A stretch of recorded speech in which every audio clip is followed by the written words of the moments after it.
The Tianjin Natural History Museum in northern China is one of China's largest natural history museums.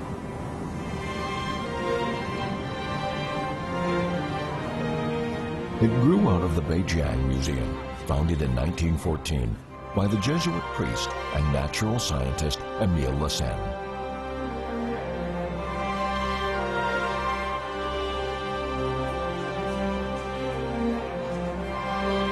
Today, it attracts visitors from all over the world.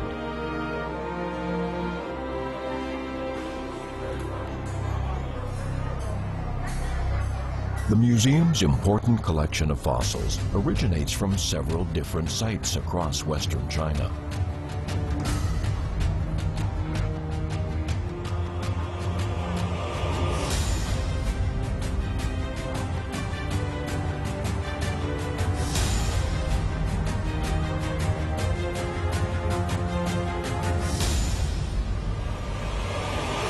But the prehistoric human tooth labeled as being from Salawusu is not what it seems. It is a fake. The strange story of its place in the museum collection begins in the 1920s.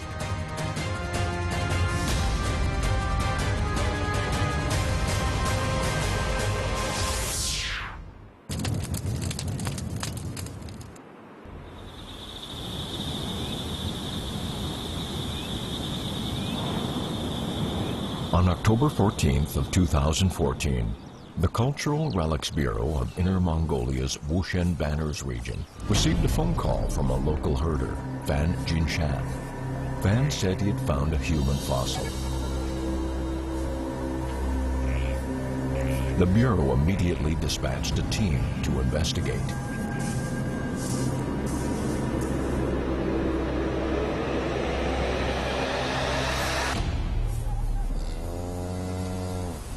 Fan Jinshan first became involved with archaeology when he was just 8 years old. That was 58 years ago.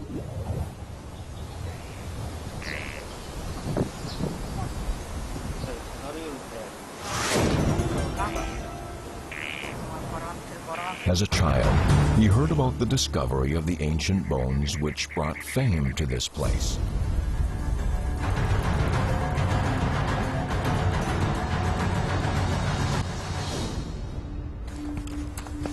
Today, he is one of the most experienced fossil hunters in the region.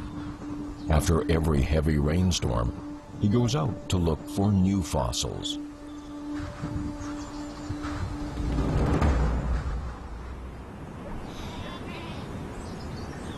前天开始下雨以后，就发现这个人的这个化石。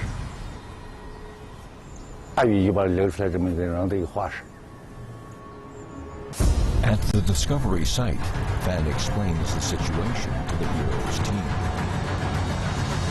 这个地层就是意思就是这个萨拉乌苏的湖相地层，下面的湖相也就是跟这个盖基海里头对接。 This femur or thigh bone once belonged to an individual from the group known as Hotel Man. The bone is lying on top of Salawusu's fourth lake deposit. Following a detailed survey of the surrounding layers, they begin to excavate. It was in this same deposit layer that the 70,000-year-old tooth of a child was once discovered. 腿骨长度是33，高度多少3.3。 They carefully remove the Hotel Man thigh bone.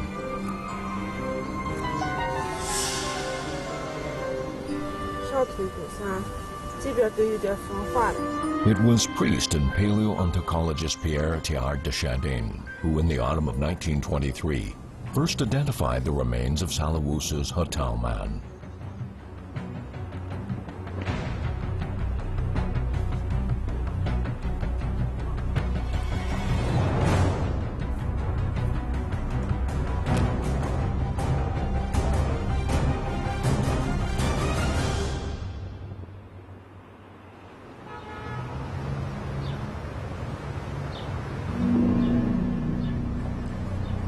He was examining the fossils excavated by fellow Jesuit Emile Lassen a year earlier.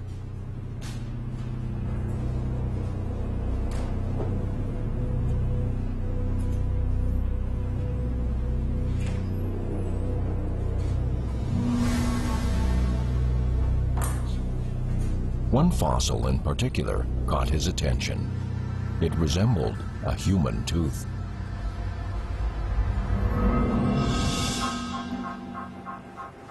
德日进在整理这个桑志华他1922年采集的一堆这个羚羊牙齿和这个鸵鸟碎片的时候，他在这堆化石里头发现了一颗小小的这个人的门齿，当时他还不太确定。Teilhard began to doubt himself. If it really was a human tooth, it would be a discovery of immense importance.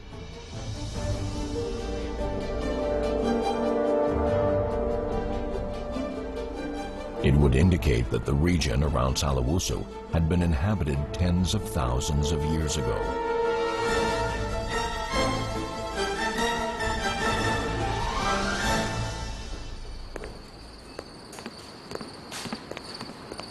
Teilhard called over to Lassen, who consulted his field notes.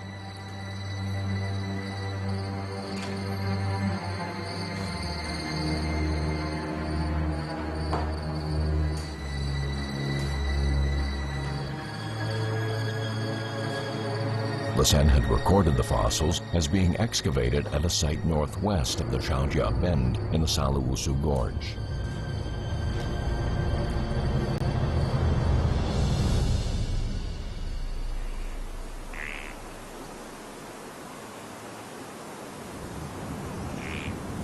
It was one afternoon in July of 1922 when Lassen had been digging at the site for several hours without success.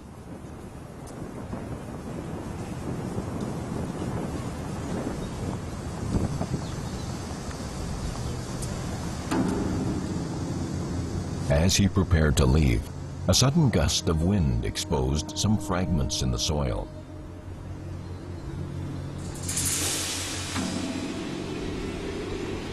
They were of an ancient ostrich egg and several antelope teeth. It wasn't until Teilhard's later examination of the fossils that they discovered one of the teeth actually belonged to an ancient human being.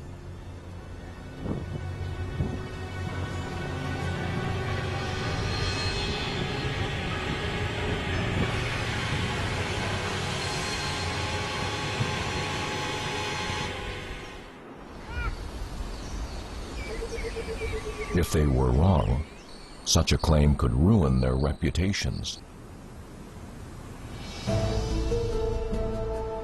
So the two priests decided to act cautiously and sought the advice of Canadian paleoanthropologist Davidson Black.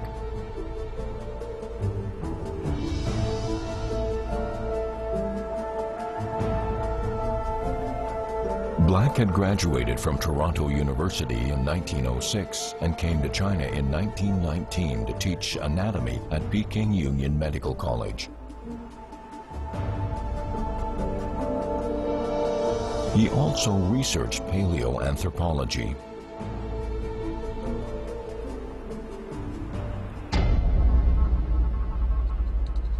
Following careful analysis, Black confirmed that the tooth was a human incisor that had belonged to a child of 7 or 8 years. Based on its level of petrification, it had to be tens of thousands of years old.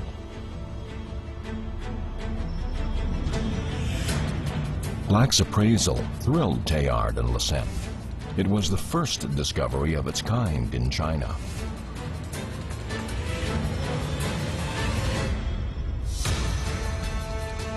It could be a revolution in Chinese paleoarchaeology.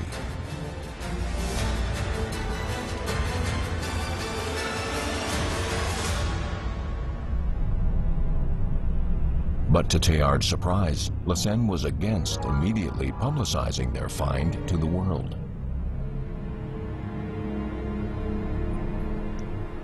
一颗牙而且是个小孩的。但是很宝贵，就是东亚第一份跟旧石器在一起的人类化石，就出在萨拉乌斯。In October of 1926, a suitable opportunity arrived. The Sen and Teilhard received news that Crown Prince Gustav Adolf of Sweden, a keen and widely respected amateur archaeologist, would be visiting China. They chose this as their moment to break the news of their discovery.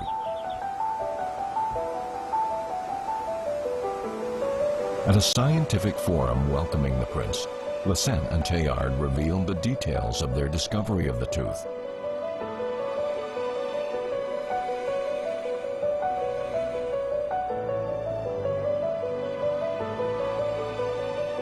The news of Hotao Man's discovery in Salawusu sent a shockwave through the international archaeological community. 核桃人呀，它是咱们国内就是不算是不是咱们国内最古老的人类化石，但是呢，它在考古史上它是第一次发现的人类化石标本。The discovery at Salawusu remains a milestone in archaeological history.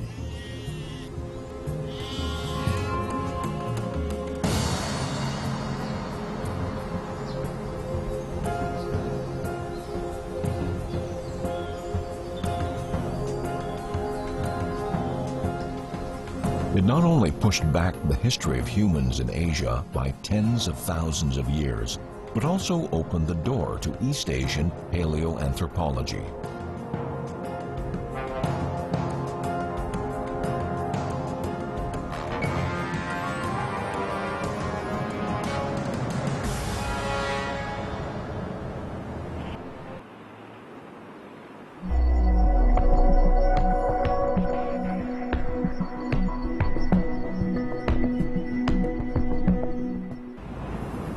Archaeologists hypothesize that the Hotao man built simple shelters using tree branches and grass to withstand harsh weather.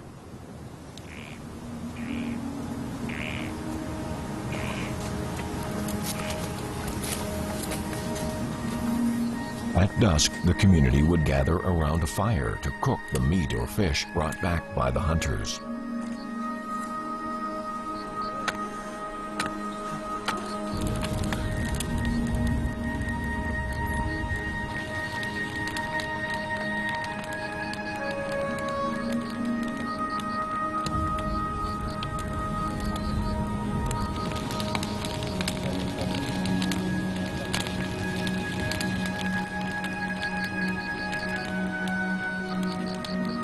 One evening, a 6 or 7-year-old child pauses during his meal to remove a loose baby tooth and tosses it into a nearby pile of antelope bones and ostrich egg shells.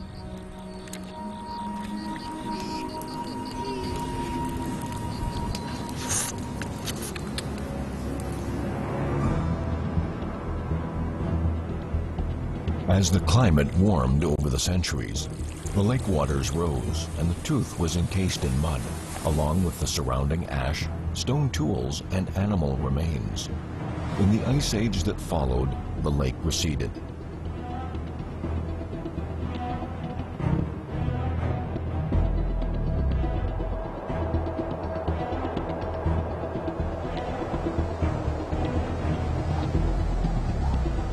The process is repeated numerous times, eventually leaving the Hotao man site buried under several meters of earth.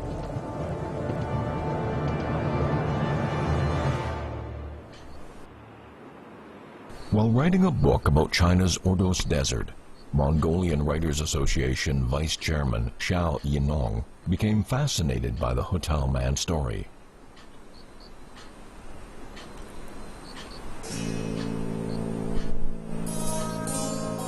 He began to research it further and was excited to find that the Hotao man's shovel-shaped incisor probably holds a link to Chinese genetics.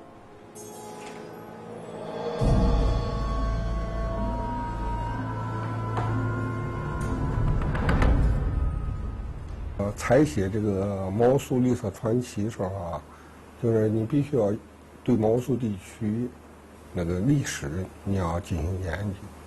就是在这个研究过程呢，我就发现了萨拉乌苏出现这个核桃仁，这颗铲星芽，它非常有意义。Both edges of the Salawusu tooth curve into a rounded ridge. The upper right incisor tooth belonging to this juvenile of the Hutau group was shaped like a shovel. The shovel shape is a common feature in Asian and Native American populations, but very rarely seen elsewhere. 因为这个核桃仁出现的这个铲星芽，那是中国人独有的标志嘛。郭大生先生、李济先生都有过论述，他们都是权威的人类学家。The great majority of modern Chinese share the same tooth shape as Hutau man. For Xiao Yinong, this is evidence that Hutau man is an ancestor of the modern Chinese.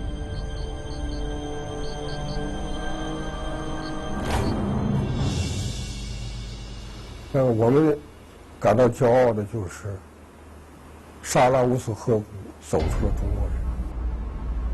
His work in Salawusu had a profound effect on Teilhard de Chardin's radical religious philosophy.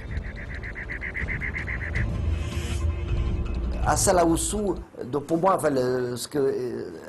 l'écrit qui est le plus important qu'a écrit Teilhard de Chardin, donc c'est 实际上开启了他对于远东，就是他对整个人类的这种开阔的整一的这么一个认识的这么一个过程。Salawusu gave Teilhard much inspiration as a religious philosopher.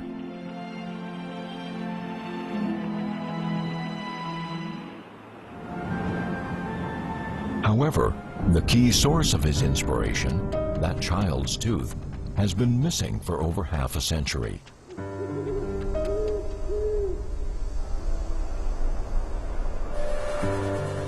Its disappearance remains, to this day, one of the unsolved mysteries of Chinese archaeology. 我们馆藏的这枚核桃人牙，以前呢，我们馆里也一直以为它是真品，后来在60年代呢，经专家鉴定，发现它是一枚复制品。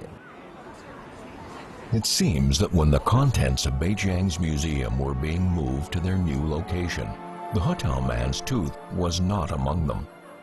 The reason why probably goes back over 70 years, to the Second Sino-Japanese War.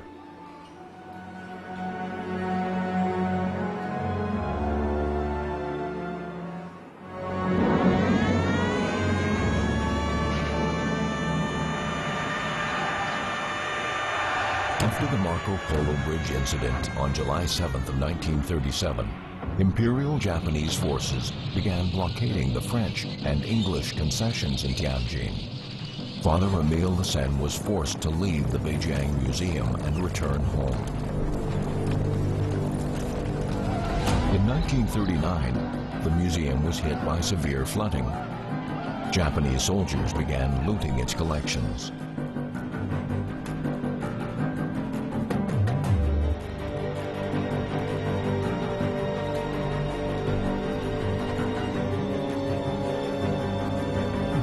To save the most important pieces, the museum's acting head, Pierre Leroy, worked with Teilhard to remove some of the collection to a private location near the French consulate in Beiping, as Beijing was then called.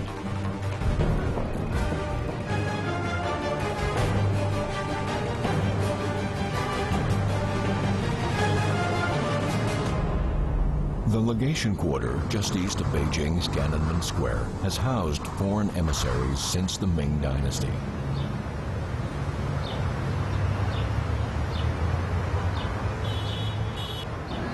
Before returning home at the end of the war in 1945, Teilhard and Leroy decided to store the most important items in a geological research center located here.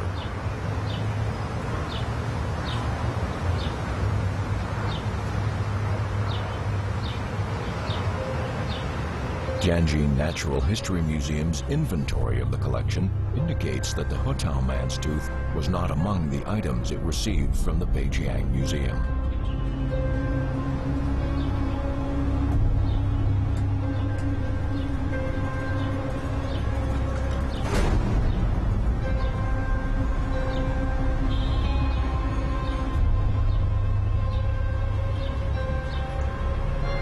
After half a century, a number of theories have circulated about how and when the tooth disappeared.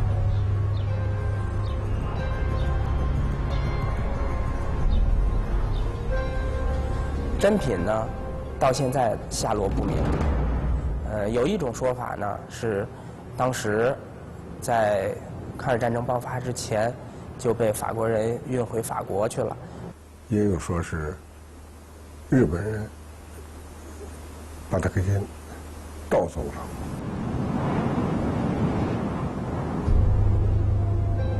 Others believe that the tooth was lost at the same time as the skull of Peking man was discovered at Zhoukoudian.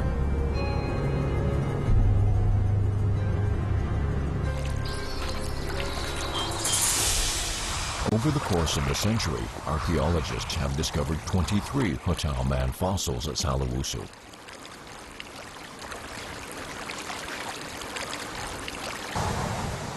After extensive research, Chinese Academy of Sciences paleoanthropologist Wu Wukan believes that Hutao man should be classified as an anatomically modern human.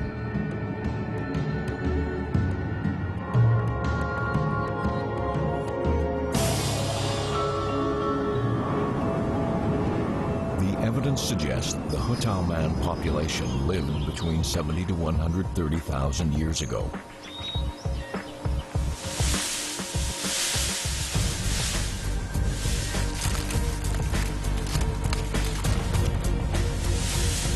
Their fossils provide key clues to the origins of the modern Chinese. Archaeologists hope that continuing research in Salawusu will reveal even more about early hominid settlement in Asia.